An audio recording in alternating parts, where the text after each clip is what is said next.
Okay, let's dive into one of the most passionate, violent, and just plain haunting novels ever written, Emily Bronte's Wuthering Heights. Forget what you think you know about old, dusty classics. Well, here's the thing. This book isn't some stuffy, polite story. When it first came out, it was a total bombshell. Bronte gave readers a story with no clear heroes, just raw obsession and cruelty that pretty much broke every rule in the book. And honestly, it's that wild, untamed spirit that still feels so shocking and real today. So our story kicks off when this guy, Mr. Lockwood, stumbles upon this super isolated, stormy farmhouse. He's looking for a little peace and quiet, but what he finds instead is a house just crackling with tension and its brooding, mysterious owner, Heathcliff. All right, first things first. To really get this story, you have to understand that the places are just as important as the people. The entire conflict is basically embodied by two completely opposite houses. And this, right here, is the novel's central conflict in a nutshell. You've got Wuthering Heights, it's all wild storms, raw nature, and pure chaos. And then you have Thrushcross Grange, calm, civilized, orderly society. This massive clash between passion and order, nature and civilization, well, that's what drives every single thing that happens. And right in the middle of all this chaos is Heathcliff. Now, Lockwood is our way into the story, but the real tale, it belongs to Heathcliff. And we get to hear it all from the longtime housekeeper, Nellie Dean. She's really our main narrator. And the story Nellie tells us goes way back. It takes us to the exact moment the tragedy really begins, with the arrival of a mysterious, orphaned boy at Wuthering Heights. So, Heathcliff is brought to the Heights as a kid, and he and Catherine, the daughter of the house, become inseparable.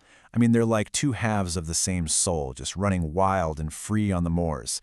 But their whole world gets turned upside down when Catherine gets a taste of the fancy high society life over at Thrushcross Grange.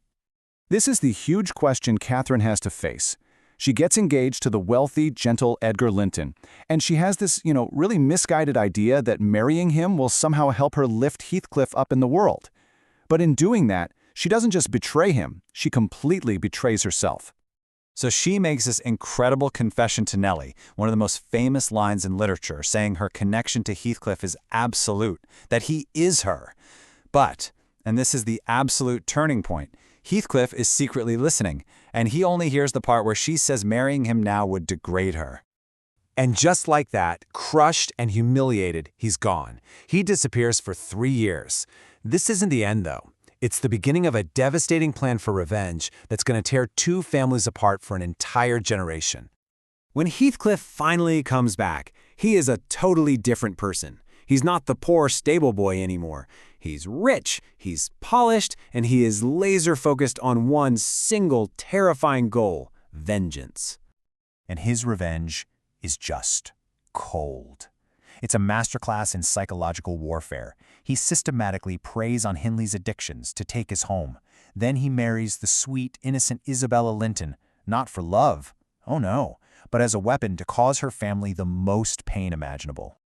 And here is the ultimate awful irony of it all.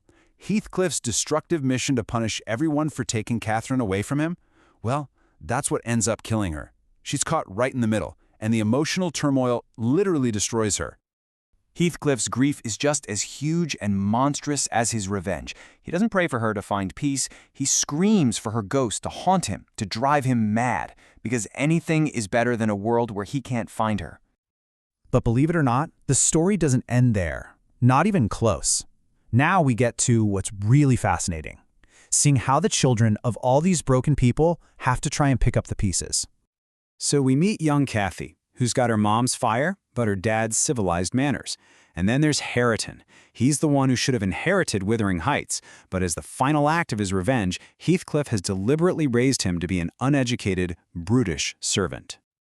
At first, Kathy is horrified by her illiterate cousin. But, stuck together at the Heights, she starts to see past the rough exterior to the good person underneath. And in a simple act of kindness, she starts teaching him to read. This one little thing begins to undo decades of hate. You see, Heathcliff looks at Kathy and Hareton, and he sees a reflection of the love he lost with the first Catherine. And faced with this genuine connection that his hate couldn't destroy, the fight just goes out of him. He dies, and they say his ghost finally gets to be with Catherine's, wandering the moors together. So wow, after all that drama and pain, what are we supposed to take away from this wild 175-year-old story? What does it have to teach us today? Well, it's a massive warning about how obsessive love can twist into something ugly, and how revenge only ends up destroying the person seeking it. But, and this is the important part, it also gives us this powerful glimmer of hope. It shows that cycles of trauma can be broken, and that simple kindness and empathy can heal the deepest wounds. And all of this leaves us with the book's most famous, most enduring question. After everything he went through and everything he did, is Heathcliff a tortured romantic hero we should feel sorry for? Or is he just a monster, plain and simple? The book doesn't give you an easy answer. And maybe that's the whole point.